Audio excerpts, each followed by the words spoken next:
And we're on. All right, welcome everyone for the to the December 2015 meeting of the Ottawa RASC. My pleasure to host my final meeting as meeting chair. I'm really excited about this for a number of reasons. We've got, as you've seen when you walked in, lots of exhibitors, and I'm very, very pleased that everyone was kind enough to share their time and their Friday evening here. So, a bit of a different meeting here. So the first part of the meeting is about our elections, about our state, about the year in review, and that's procedural stuff that we have to do. We are a charitable or a non-profit organization and a fairly corporate organization, and we must do this. My plan is to go through this fairly quickly here. There's also opportunities for questions, and so I encourage members to participate in that discussion. As always, we have some observation reports, and then the second, I'm hoping that a little bit more than the second half, a little bit more than half of the meeting, we spend without any presentations, where we can walk around and look at the exhibits and have a more of an interactive, collaborative session. So a different kind of meeting, but one that I hope you'll enjoy. There is refreshments as well, courtesy of our Art and Ann, and that'll be the format of the meeting. So let's get right to it. A couple of announcements first before we started. So to date, all the way up to the end of November, we had 55 new members, which includes two new members, Richard Allen and John Hanley. Richard and John, are you here tonight? Say yes if you are. Okay. I think you're here. You're watching on the internet. I'm going to go with that. I just wanted to say, when I reflect back on this, we're better as a group because of our new members. So I sincerely welcome you, and I encourage you to participate and volunteer in our organization, because I think that's what makes it that much more enjoyable when we can benefit from all the skills and talents that join the organization. Members in the news, there was something very interesting from Mary Brown. So Mary, who's an Ottawa Centre member, she photographed an image that appeared, a photo that appeared in Sky News, and that is the boy, the lights are just a little bright here tonight.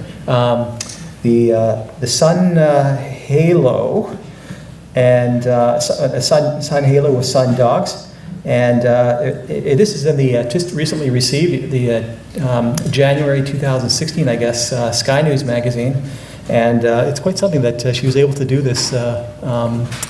It's one of those fortunate photos that we would all like to take. Mike, go one slide. Go one slide? Okay. One more. Okay. All right, there we go. Okay, so, now, we're talking about this last night as we're preparing for the meeting. Does anyone know what this is called? Up here. A little bit louder? Circumzenith arc. And what is the reason for that? What is the phenomenon of that? Ice crystals. Yeah, but I mean, why in that shape? Ice crystals. Okay. Very. She was at the right time, at the right moment, in the right time, and right place, I guess. She told me about this slide that she got an urgent emergency call from her husband. Stop everything you're doing, find your camera, get outside, grab it. And she did. One other, I'll just go for that. One other announcement of members in the news that just popped up. Back on November 11th, Simon Hamner gave a talk to the Ottawa Field Naturalist group, and he gave a talk. His talk was, is our solar system and planet Earth within it normal? But what was really nice about Simon's talk is there were a couple of things. Simon told me that it was one of the most enjoyable talks he's given ever. The group, he spoke for 50 minutes, and it was followed by, he said, 50 minutes of questions. But what's really nice to see here is a lovely thank you card that he got from signed by everyone in attendance with some really thoughtful words. So Simon, you do your usual amazing delivery, and only the way you can do it. So well done, Simon. Thanks for that.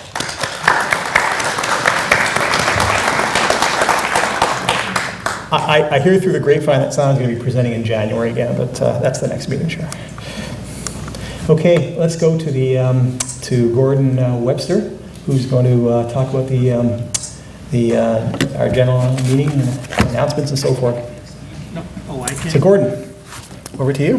The right button advances. Right button. Right button. Thank you, Mike. Okay, let's see if we can figure this out. So, first thing we have to do is approve the minutes of the last meeting. Okay, can I have a Move to the next slide.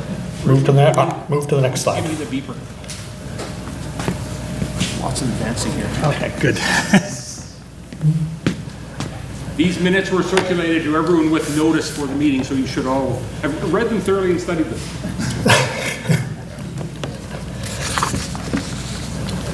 Okay, so we need a motion to, Oscar? and a seconder, yeah. Oscar. Those in favor? Opposed? Next. Okay. So, the President's Report. Okay, you should all have a copy of this, and I'm going to bore you by reading it to you, if I can see it. So, this year is rapidly coming to an end, and we find ourselves once again at the AGM. This is sometimes tedious, but always necessary part of our process as a not-for-profit organization. It's also an opportunity for you to step forward to help guide our center. And this is what your new council has done. And we hope that a lot of you will do that in the future. In many ways, 2015 has been an amazing year for the Ottawa Centre. Thanks to Mike Mogadam, we have had some outstanding speakers at our monthly meetings, both from inside and outside our centre. We've had outstanding response to our star parties, with attendance of about 350 to 400 people at each event. And on top of that, we only missed one star party due to weather. Our lunar eclipse event was equally successful, equally well attended, with similar numbers. Our membership is up, as Mike just mentioned, and it's likely as a result of these events and our monthly meetings. Art and Ann Fraser make sure that we always have refreshments at the meeting, and Art is our membership expert.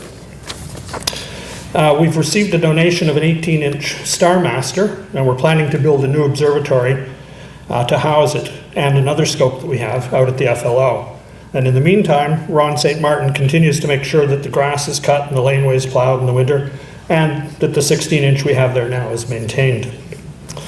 The Smartscope, which we've been working on for many years now, is finally in its final test stages before will be made available to the membership. Jim will be giving a report shortly on that, but he and his team assure me that it will be fully functional before spring. Thanks to all of those involved in that project. Mike Mogadam's telescope clinics were back this year and just as popular as before. Members and others were able to get help with issues that they were having with their telescopes, their mounts, with collimation, or whatever it was they needed. Using social media, the Ottawa Centre continues to reach hundreds of people via our website, Facebook, and Meetup. Our webmaster, Chuck Riddell, deserves a special thank you for his efforts in updating our website. I know it was a real challenge for Chuck, but he's done a great job. Eric and Eunice Kajoa continue to provide us with video recordings of every meeting and to stream our monthly meetings live over the internet. Thank you both.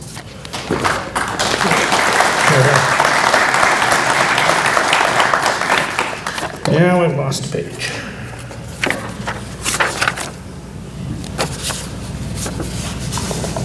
Okay, every month our librarian, Estelle Rotier, has a new recommendation from our book library. Al Scott continues to look after the telescope loan library.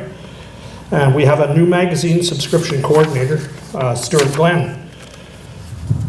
Karen Finstadt, as editor of Astronauts, has done a wonderful job this year, and Janet Tulloch has returned as assistant editor, so we can look forward to even more in the coming year. Our finances are kept in order by our very capable Oscar. Thank you to all of you. The annual dinner a couple of weeks ago was a really good success. I hope, well, I know a lot of you were there. Thanks to our Vice President, Tim Cole.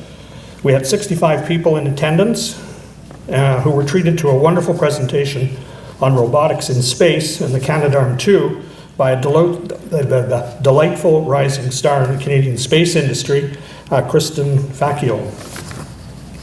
This was also the last chance you had to enjoy the culinary treats prepared under the guidance of our host for the past 11 years, Gordon Esnard, who, as yet unbeknownst to his employer, is retiring in a few weeks. The Paul Commission Observer of the Year award went to Paul Klinginger. Once again this year, that makes 2 years in a row for him. Best Astronauts article went to Barry Matthews. I think Barry has a display here tonight. And best presentation went to Al Scott.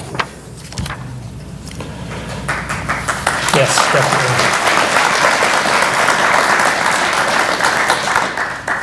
I'd also like to thank Bill Wagstaff and Rick Wagner for serving as our National Council representatives for the past 2 years and for all they've done in the past. I'm sure that they'll continue to contribute. As well, I want to thank all of those on council for all the hard work over the past year. You're the ones who keep this group running and worth belonging to. We owe you all our thanks. One person,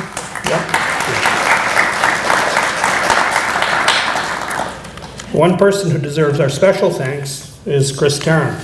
Chris has been doing what he does for our center for as long as I've been coming to these meetings. Chris makes sure that everything happens and makes it seem effortless. Chris is here an hour before every meeting and usually is the last to leave. He sometimes spends hours correcting problems the rest of us hadn't even noticed. When we arrived at this location, there were numerous issues with the audiovisual system, and he spent a lot of hours working to resolve it. I don't know where we would be without Chris, but I'm not anxious to find out. So thank you, Chris.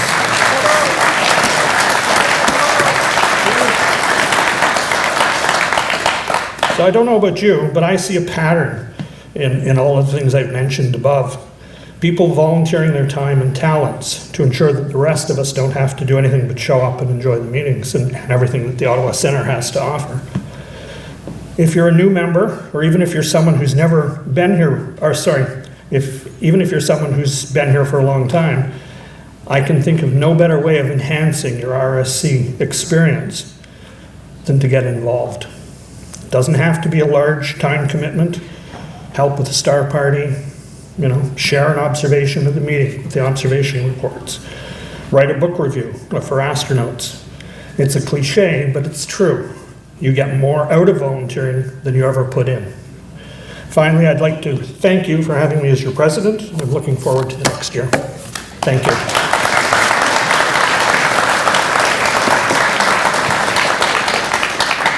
Okay, now I'm going to call on Oscar for his treasurer's report.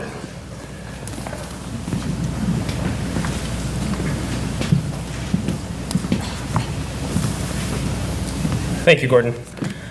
All right, so we're going to talk numbers here a little bit quickly. So we got our auditor's report from Dave Parfait, who we nominated last year as our auditor, and he gave us a clean review of our financials for the 2013-2014 year.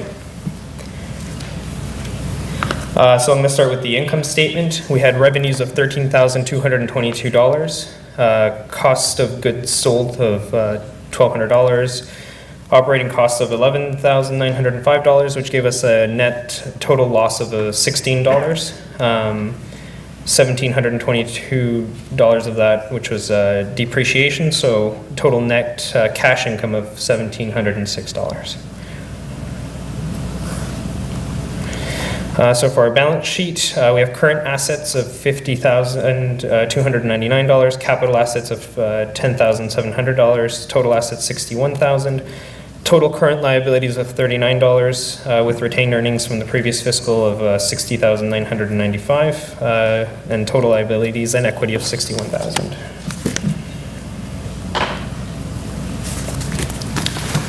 Oh yeah, just need to go out my notes here. Sorry.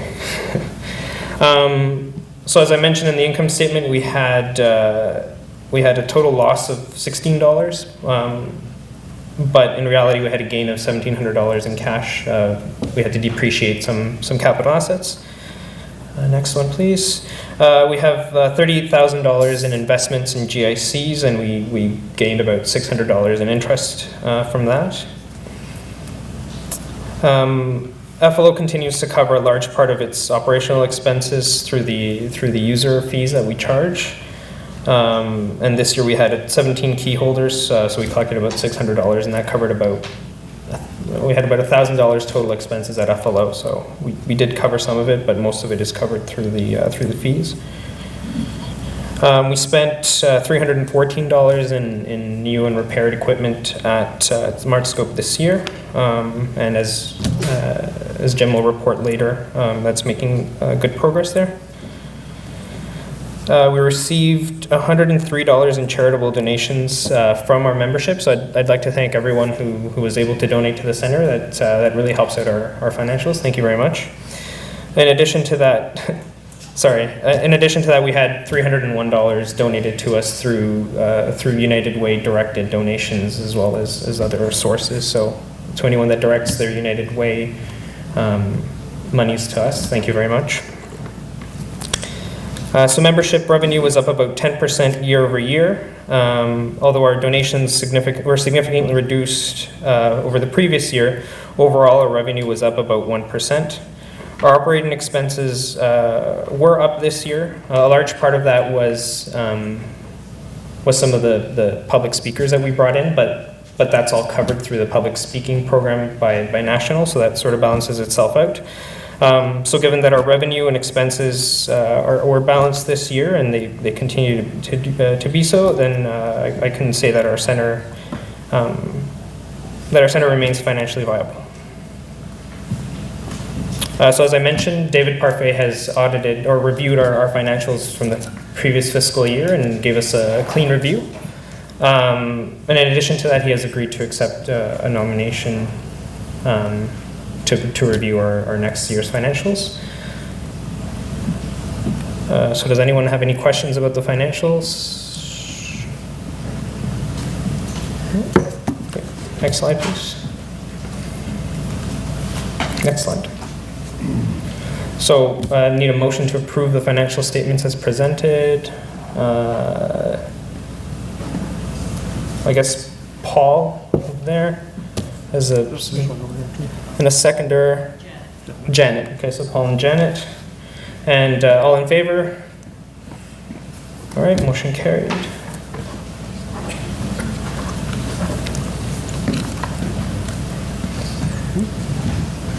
All right, so I'd like to nominate David Parfait as our auditor for 2014-2015. So I'll need a motion to appoint David Parfait as our auditor. Dave? And a seconder. Okay, all in favor? All right, motion carried. All right, that's it. Thank you. Thank you, Oscar. Thank you, Oscar. Okay, so now, Jim, can I have you come up? Oh, there you are. Here he comes. Jim Maxwell.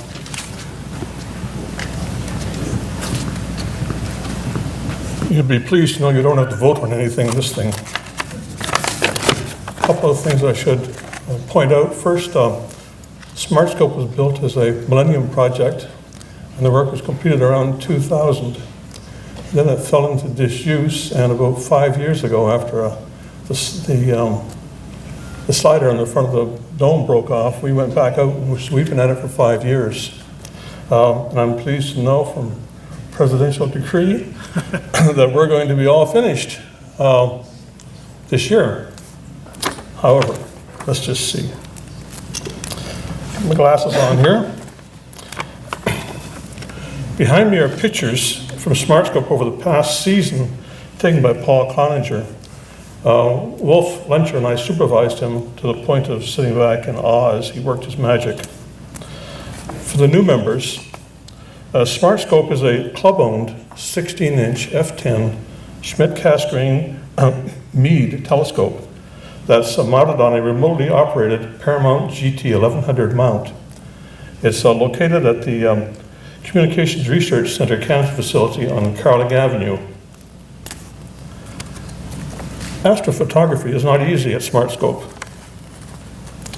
and has been impacted this year by Smartscope's inability to successfully target and image designated objects.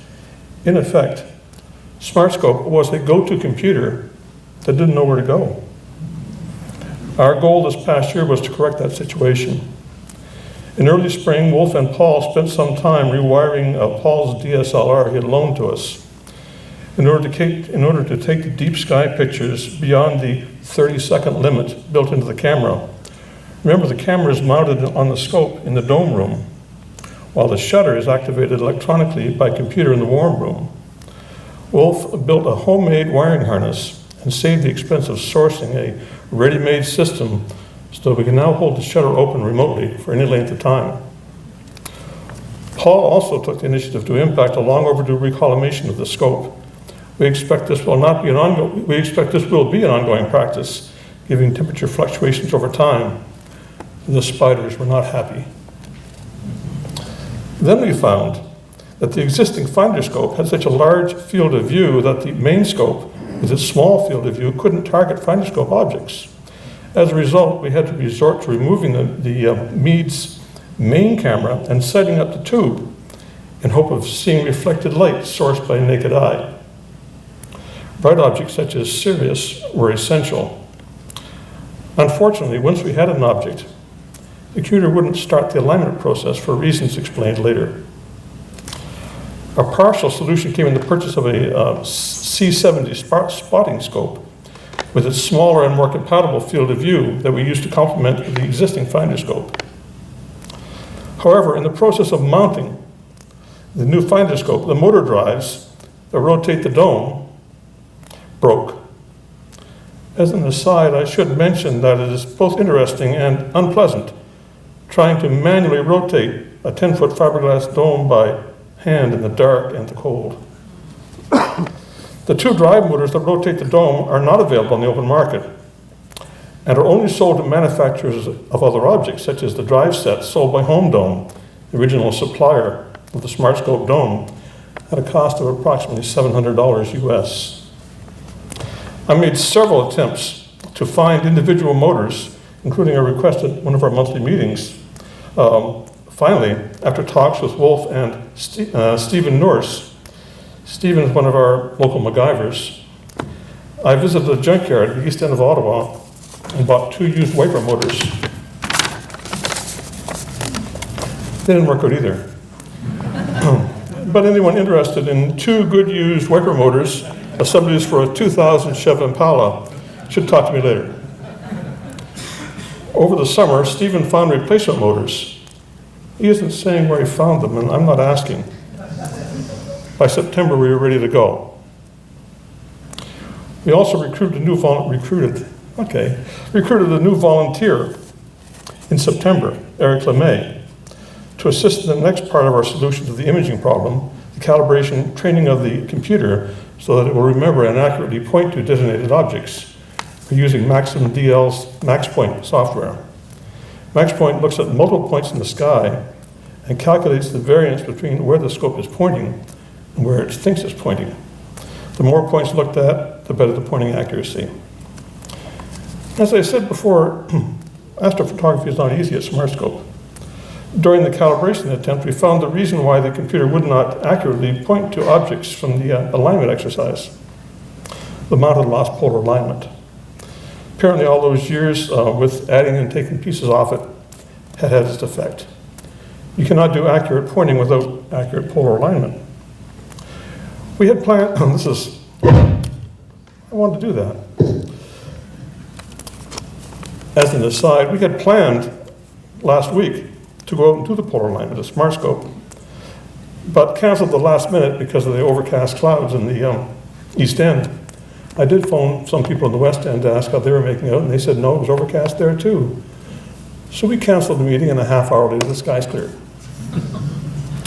As for the future, well, first we're going to fix up polar alignment. Once the scope and the mounts are properly aligned, we should be able to construct an accurate pointing model of the sky. Then, at long last, we can begin the process of remote operation and imaging over the internet. I can hardly wait for the next surprise. Thank you.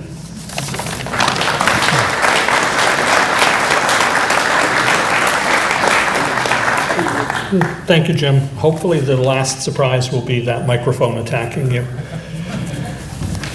Okay, awards. I'd like to call on Mike and Karen to come up and do the presentation of the award.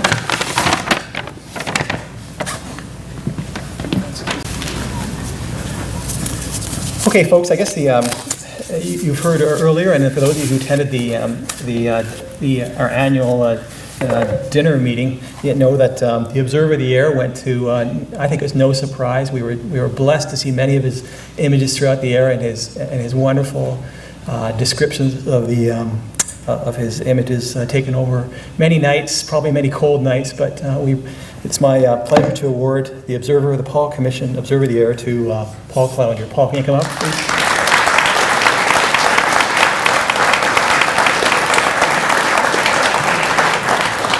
Thank you, Mike. Thanks again, buddy. Thank you. Thank you. Next slide. Okay, thanks. Next slide. All right, the Presentation of the Year award goes to, I announced it again at the dinner meeting, but I've changed my mind. I think it should go 20 ways. So I'm going to take this award and I'm going to break it into 20 pieces and give it to each of the 20 wonderful presenters. Unfortunately, I can't do that. We're really hung up on this best of, which kind of bothers me because there's so many outstanding presenters and outstanding imagers in our club that I think it's hard to pick one. There is one though that I think I deserve special note, and that is to next slide, Chris, is to Al Scott. He delivered a presentation in May 2015, observational cosmology, and for those of you who remember it, it was a account on our evolving understanding of the universe, and Al thoroughly researched that over many months, and he delivered it with flawlessly, and I thought it was something very, very special, and I have a lot of respect for Al. I know Al can't be here tonight, but I called him the other day, and he was really happy to receive this and pretty humble as well. So Al, if you're watching somewhere, congratulations.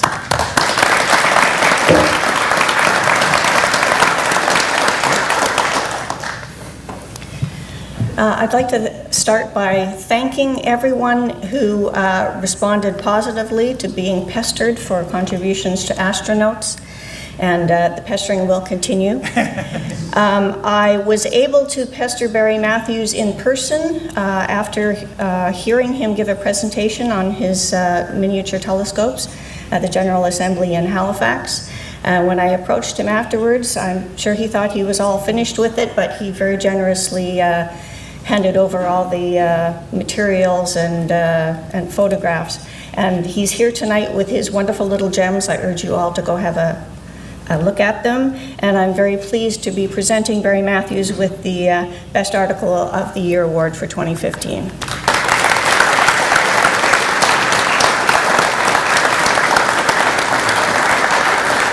you very much, Barry. It's been a pleasure. Likewise.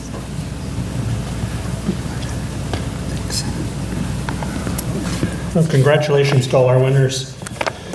Okay, so now the main event, the elections. And as it turns out, everyone's acclaimed. So that was mostly painless. Okay, so we have a few outgoing people. I mentioned two of them, Bill Wagstaff and Rick Wagner, who served on as our national reps. Want to thank them once again. They've done a wonderful job. We've got one other outgoing person, and I haven't prepared anything because I don't have that much paper at home to print stuff out, a list of things we should be recognizing and saying about him. You all know over the past 2 years how wonderful the selection of speakers and the meetings, the presentations have been. And there's only one person to blame it on, and that's Mike. Thank you very much, Mike, for everything you've done over the past 2 years. It's been marvelous, and you're going to be missed. Thank you.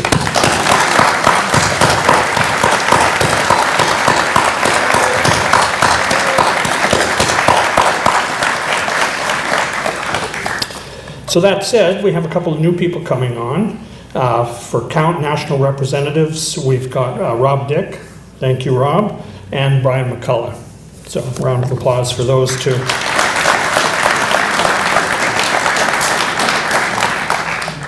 And taking over from Mike, I'm going to massacre his last name, Roman Zioba? Zioba. So welcome, Roman.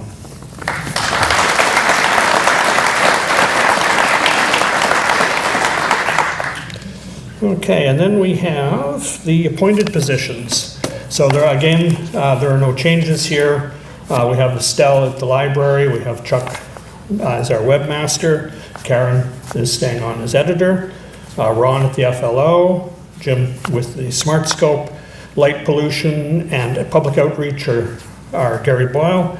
Art and Ann Fraser for hospitality. Al for the telescope loan library.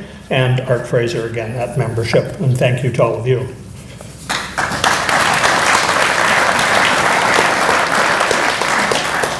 And Al is looking for someone to assist with the library. You may have noticed that position was open as well. Okay, so any other business? Does anybody have anything they wanted to bring up or discuss? I can't see past that light, so if your hand's up, just shout out. Questions? Any questions? No, we're good. Okay, so I call for an adjournment. Eve, are you here? Could I have a motion to adjourn, please? Dave? Great, thank you. Okay, I'll turn things back over to Mike.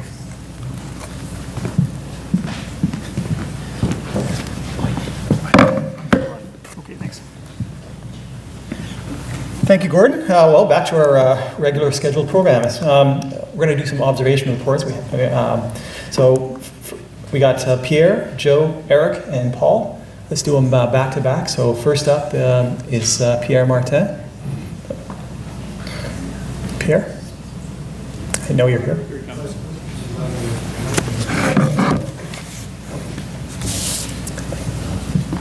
Thank you, Pierre. Thank you, Mike. Right button. Can we turn all the lights down, please?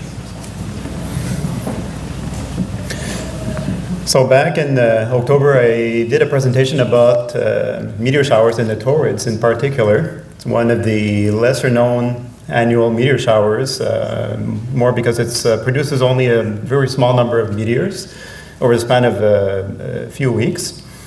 But every once in a while, every few years, it's one shower that tends to produce a large proportion of fireballs. And there were predictions that this year would be one of the good years, based on modeling of the stream and where the Earth would be positioned amongst the larger concentration of particles within the torrid streams.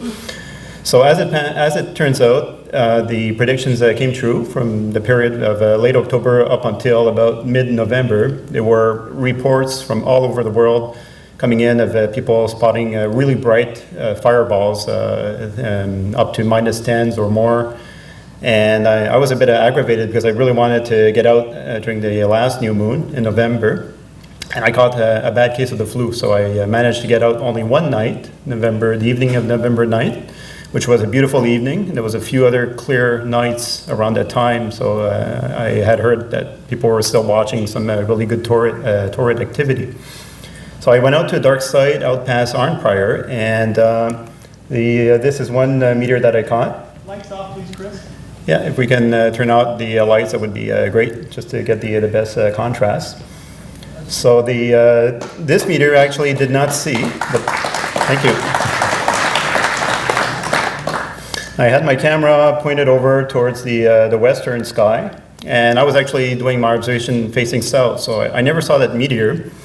But a friend of mine who's an Ottawa Centre member, Shane Finnegan, he was out, and he happened to be walking and looking out west, and he saw the meteor drop down. And then he said, "Pierre, you got that meteor, it's in your camera." And I said, "Really, was it a bright one?" He said, "Oh yeah, it was bright. It was -4 or -5, like really bright, and it's in your camera, guaranteed." and it turned out that I did catch it. And then this was definitely a Taurid. So just roughly about 20 seconds later or so, there was another Taurid. This one was a -2, same part of the sky. And again, this is just a simple setup. My DSLR mounted on a fixed tripod, no tracking, just always on the same part of the sky. So the next shot, what I did, because what I noticed is these two meteors actually left persistent trains. So it left a debris train that actually lasted for several minutes over the span of the exposures that I was taking continuously with the camera. So if we can start the video there, Chris, that would be great. So, and if you can just put it on a loop. And what you'll notice is right at the beginning, you see the first bright meteor, and you see the train drifting towards the right side. And then pay close attention as the video starts over, and look on the left side, you see the other train that drifts down into the other direction. So it starts about here, and then the other one is over here. Maybe one more time, just to have a look. So the span of time you have is about 20 minutes, and the two meteors probably occurred about 20 seconds of each other. Just a pure look that it happened this way, that the camera caught it, the two bright meteors, which both are Taurids. And that's it. And just before I go, I just want a quick reminder, the Geminid meteor shower peaks next week on the evening of December 13th. Do try to make a good point of getting out to see them, because it's often considered the best shower of the year. And it's also a good year. It's a new moon condition, so ideal conditions. Unfortunately, the peak time is in the daytime of the 13th. I mean the 14th. So that means that the two best nights are probably going to be the evening of the 13th and the night after that. It's a broad activity shower, so even if we're not in the right place in the world to see the main maximum, we can still see some good activity over the course of 2 or 3 nights. And that's it. Thank you. Thank you, Pierre.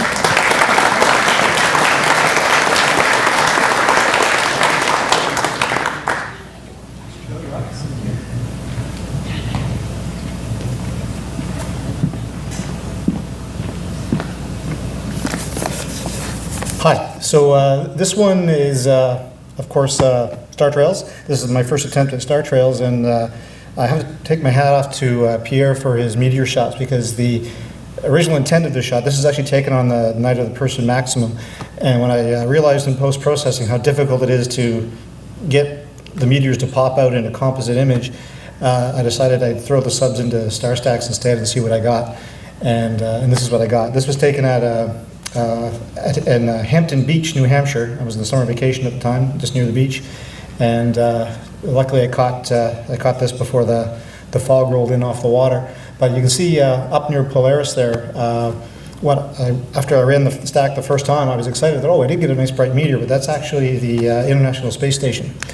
And you can see actually the shutter speed of my camera, because you can see there's actually 2 breaks in the line. That just kind of indicates how fast it's going, and that just a camera shutter, it travels that far. Okay, next one, please. So this is the Milky Way near Cygnus, and this is done on a fixed tripod. Forget the number. So this is actually 4 subs of 5 minutes each at ISO 800 using a Canon 550D or a T2i. That took this one out at Lac Cayamel in Quebec, which is but near Gracefield on the way to Maniwaki. So it was nice and dark up there, except for the cottage lights that are around, but it's amazing what you can do with black Loblaws bags to mask some of the cottage lighting. But got a fair number of interesting objects in there. So there's the, which button is the Right. pointer? The right, thank you. Nope. Oh, sorry, then left, go back. The other right, yes. Yeah, let's try this one. There we go. So this is a North American nebula, and the Pelican Nebula didn't quite pop out nearly as well. We've got, of course, Andromeda Galaxy M31 down here, and a number of clusters, and I didn't bring my map with me, but I think we have is that 29 or 39 is in this area, or actually maybe that's it there. and the Gamma Cygni complex is here. So all sorts of nebulas and cluster in this image. You have the dark nebula there, just above the Lujan T3, right in the middle, above NGC Center, above North American, the dark. Oh, right here? Yep. What's that called again, sir? Lujan T3. Oh, I'm gonna look that one up.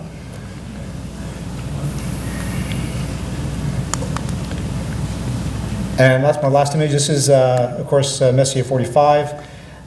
Fairly bright object to the naked eye, but it's great what the camera can pull out that you can't see at the eyepiece. This is 45 second subs at ISO 1600. Did this through an Orion ED 80 millimeter refractor. It's 600 millimeter focal length, and I had that mounted on an Ioptron ZAQ 25. So I managed to get about, it's not guided, so I got about 45 second subs before the tracking let me down, but all in all, I think pulled it pretty well. Thank you.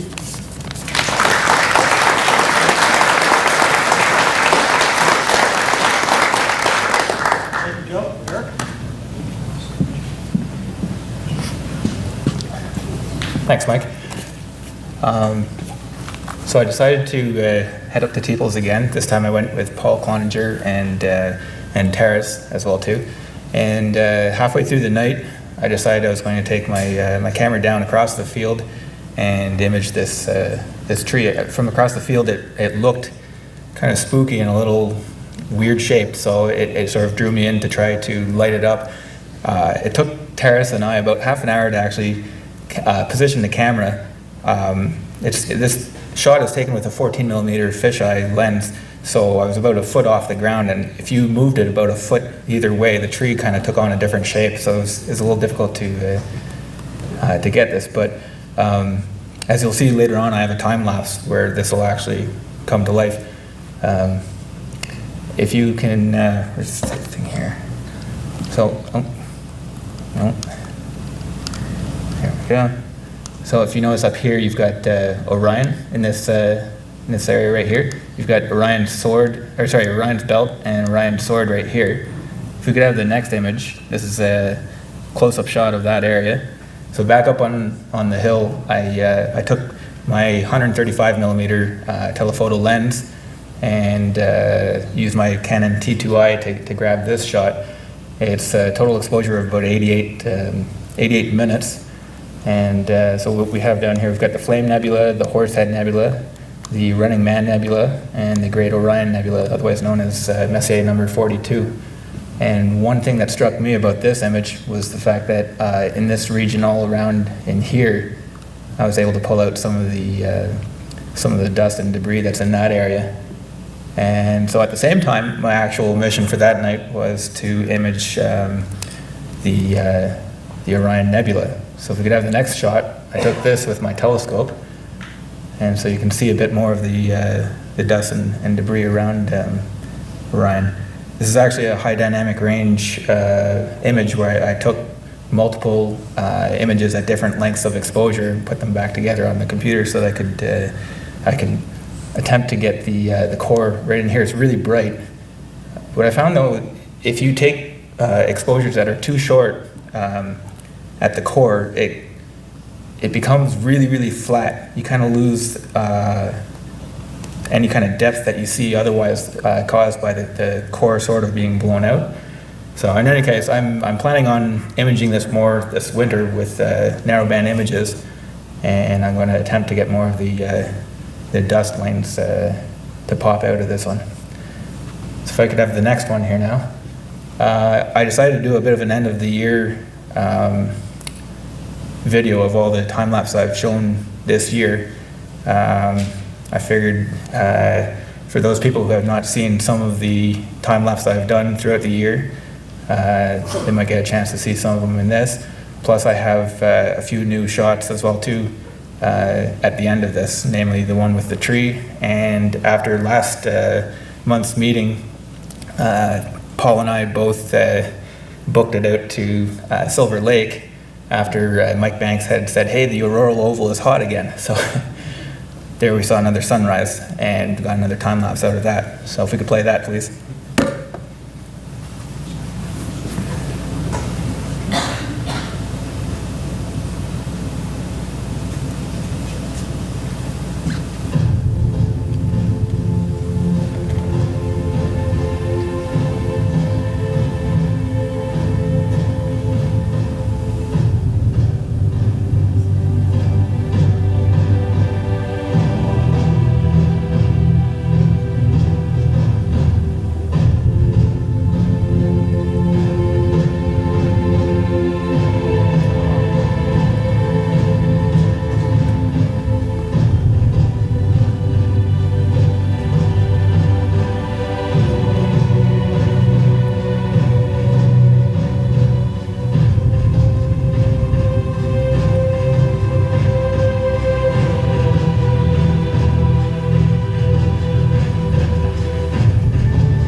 Thank you.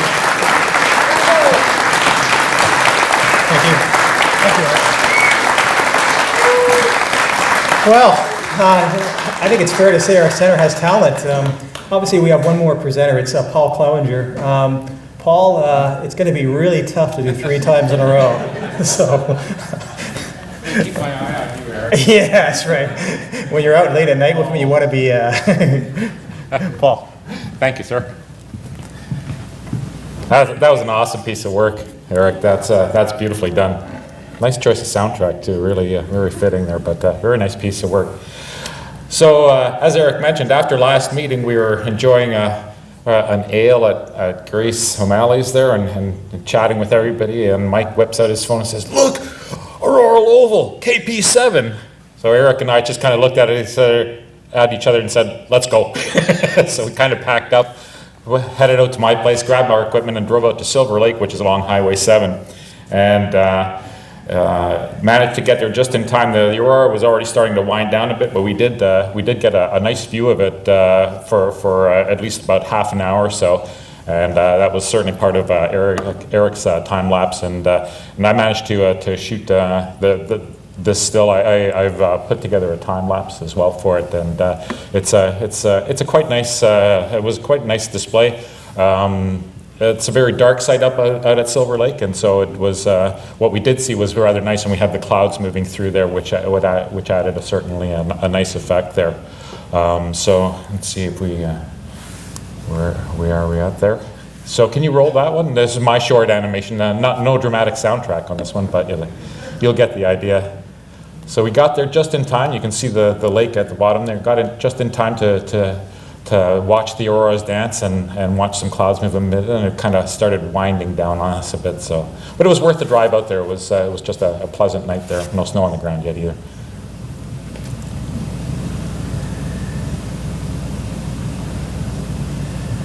You can just see it kind of getting nice and quiet there. So then we just concentrated on time lapses of the sky itself. There we had some very bright satellites move through here. You'll see a couple in a moment here. One we thought was the ISS, that one, but it wasn't the ISS. We don't know what that was. So we stayed out there for a couple of hours and got some good imaging done there. All right. And Pierre, you're absolutely right about the Taurids. About a week after that aurora, Terrace, as Eric mentioned, Terrace, Eric, and myself were up at Teeple Hill. For those of you that aren't familiar with that site, it's out near Griffith, very dark area in the Madawaska Highlands there, and about a 400-meter elevation. So we set up our equipment there, and I was also shooting time-lapse stuff there. I haven't got a time-lapse for that today, but this is a single shot there, and again, that's a Taurid meteor that came through. I saw several that night there, and certainly during the latter half of October and early November, as Pierre said, it was quite active. I was surprised. Pretty much every time I went out, I could see a number of these Taurids, and they tended to be quite bright, which people had been talking about that being a possibility. So they didn't let us down. It was a really nice shower there, and that was one of the brighter ones I caught that night up on Teeple Hill, along with the Milky Way there. Obviously, there's the North American Nebula, and the Milky Way is just in the process of setting there. So also that night I shot some other images there, and this is one of them. This is up in Auriga with, you can see IC 410 and 405 with the tadpoles there. This is the Flaming Star Nebula. This is the Flaming Star itself, Auriga. This is an interesting star. We've measured the velocity of this star, its motion, and this is a runaway star. We think that this was born in the Orion Nebula, but about 2 million years ago, through a gravitational interaction with another star, Mu Geminorum, it actually got ejected from that. They were doing a mutual gravitational dance and just wound up flinging each other out of the nebula there. So we figured that happened about 2 million years ago. This is a very bright, hot star, and you can see what's happening here. It's really illuminating that emission nebula there, pumping energy into it. It's a very hot blue star, pumping energy into the gas, which is then subsequently re-emitted in the red wavelengths. Star forming region here, M10. Can't see it at this scale too well there, but this is a home of a couple of pillars like the elephant trunk. These are called the tadpoles, and they're just up there. And then we've got M38 star cluster up just in the top corner. So this is all in the constellation of Auriga. And then also, oops, sorry. There we go. Come back. I added some labels. These are large objects in the sky. I added the moon for scale, so you can see that this covers quite a wide path in the sky. And interestingly enough, I was using, again, you've heard me talk over the last couple of meetings about this Skywatcher Star Adventurer mount. So this shot and the next one of IC 1396 and Cephas are all unguided shots, which I'm really impressed with this mount. So basically the camera with not a telescope on it, but just a 200 millimeter telephoto lens, and exposures ranging from 30 seconds up to 2 minutes. No auto guiding, no computer driving it, just set it, point it, tell it to drive, and away it goes. And it's giving me pretty awesome results, pretty pinpoint images with a minimal effort, which is rather nice when it starts getting cold. You don't want to start farting around with computers and and cables getting stiff on you there. So it's a very nice mount to use. For those of you that saw the Aurora time lapse that I showed last month, this mount is also capable of allowing you to mount your camera pointing horizontally, and it'll actually sweep across the sky. So when we had that dramatic aurora back in October, I was using that, and it allows you to pan back and forth, so it gives your time-lapse a sense of motion. So a very versatile little mount. It's only about that big. Very nice for portability for traveling. I'll do a report on it in the new year. I'll put together a presentation just to show you some pictures and how it works there. And surprisingly inexpensive. The rig costs only about $500, which is cheap for a mount like that. And it's the type of thing that you can take traveling, because it is very, very small. But yeah, delivered excellent results. Certainly, we had good sky up there that night. It was very dark, and it allowed me to take these objects with a minimum of effort. And the last one I have, that is IC 1396 in Cepheus. That is the home of the elephant trunk, which you can just see there at that scale. And there's the elephant trunk nebula there. And again, this is a very large object. It's taken with the same instrument.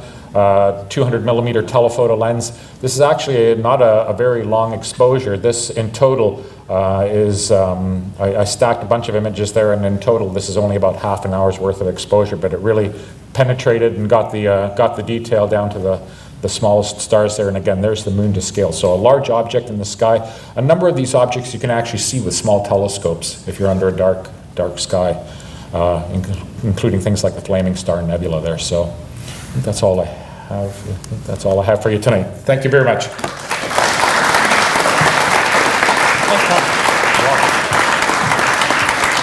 Hey, Chris, can you turn the lights back on? Okay, terrific. Folks, I know these metal chairs aren't the most wonderful chairs, so we're going to wrap up real quick. Thanks again for all the observers for sharing your wonderful images and videos. We've got RASC calendars for sale in the back against the wall. Sayuri is selling them the usual price, one for $16, two for $30. Next slide. Thank you all for sharing your tonight.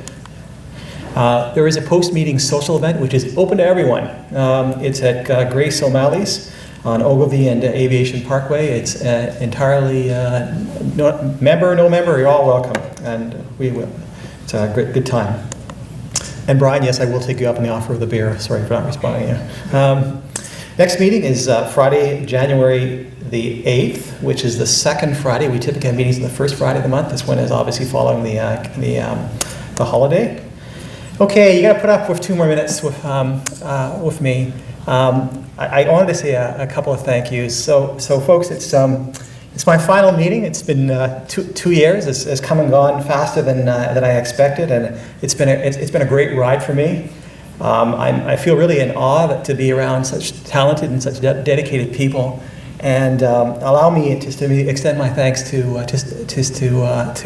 everyone. First, to our presenters and observers. I think without you, we wouldn't have the wonderful content that makes these meetings so enjoyable. I know you put so many hours and toiling over every presentation, toiling over every image to make it perfect. And I think together, because of your contribution, we have some awesome meetings that are the envy of the RASC.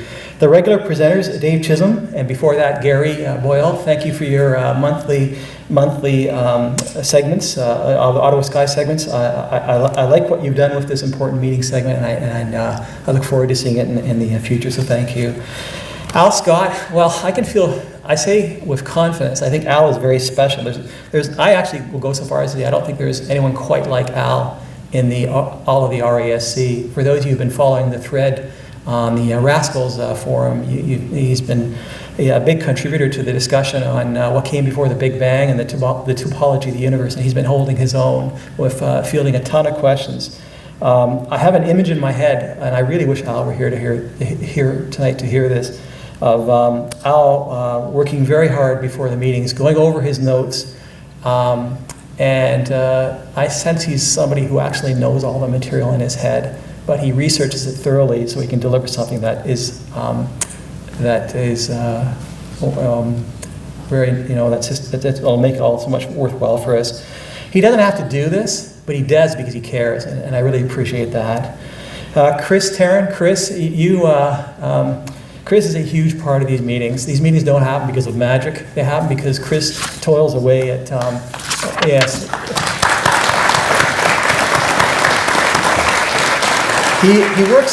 He works hard polishing and the presentation so that it makes sure that everything looks wonderful on the screen. He worries. He worries about the time, and yes, I'm going to hurry up, Chris, in these meetings, and he worries that in the back you can see, yeah, that's right. He worries in the back that everyone can see the print and so forth. And when things don't go well in the meetings, there's extensive post-meeting reviews. So Chris is a big part of this meeting. Eric and Eunice, these are people who are, they help those people who are unable to attend the meetings. And it's because of their work, recording and streaming the meetings live over the internet, that so many other people who aren't here can enjoy the meetings. They're constantly, I've told you this before, they're constantly making improvements. They're constantly testing out new technologies. And I encourage you to compare their work to the video recordings that are done by the other centers, because you'll see what they offer is the very best in the RASC. And I feel really strongly about that.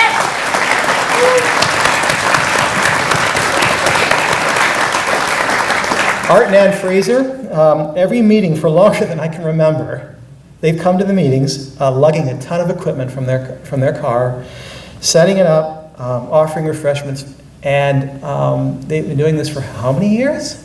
Somebody help me. 35 years, okay? So these are very, very special people who deserve our thanks. So in the next part of the meeting, when you're mulling around and looking at the exhibits, help yourself to some refreshments and thank them, because these people are extraordinary. Second to last, Martha Parkes and Sayuri Sarada. These are people who help me with a lot of the odd jobs in the meetings, and they accommodate every unimaginable request, you could say.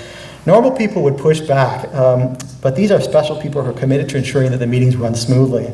And it's the little things that they handle and manage before they become big problems. And I'm grateful for that as well, so thank you. And then finally, I'd like to thank you in the audience for putting up with me for the last 2 years. I really have strived to give the very best program to you, and I hope you've enjoyed it. So thanks, everyone.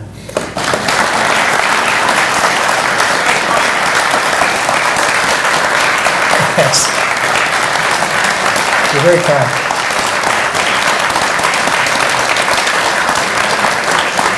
Thank you. You're very kind. Thank you. Thank you. Okay, thank you. That's very kind. So, Chris, we can turn the lights on. Folks, we're going to start with the exhibits now. I want to say a special thanks to everyone for showing up. Go ahead. Oh, yes. How could I forget? Shame on me. Roman Zioba. Roman, are you here? Our next meeting chair. Roman, come on up. I want to maybe say a few words and introduce yourself. And I'm delighted that you're taking the torch. Thanks, buddy. Thanks. Well, I've got some pretty big shoes to fill. Obviously, I can't remember the last time anyone got a standing ovation here at the RASC. But I'm going to try to, make sure that the meetings go ahead as smoothly and as interestingly as Mike has made them. He's certainly, I've only been back for a short time, but he certainly made the meetings, a spectacular event. I'll be giving a talk kind of a bit further on in January at the first meeting that I'll be chair. I'll just give you a brief overview of who I am. Some of you will know, some of you won't. I've been coming to meetings. My first meeting was in 1998. I became a member in 1999, and I've been a member ever since, although for 7.5 years until August, I was living in Australia. So I've been a part of the center for a while. I was a council representative about 10 years ago. And I'm kind of looking forward to really serving the center in this new capacity as meeting chair. And I just hope I can do as good a job as Mike has, because, as I said, I've got some really big shoes to fill, and I hope I do. Thanks. Thank you. Thank you, Ruben. Okay, so everyone, that's it. A special thanks to all the exhibitors tonight. And I want to particularly point out Gila, Rocha, and then Chris. They're here from Backyard EOS and Backyard Nikon. Spent a bit of time at all the exhibits, spent a little bit more time at their exhibits. I really appreciate their coming. I didn't give them much notice and they're here. Thanks, everyone. Thank you on the internet, folks.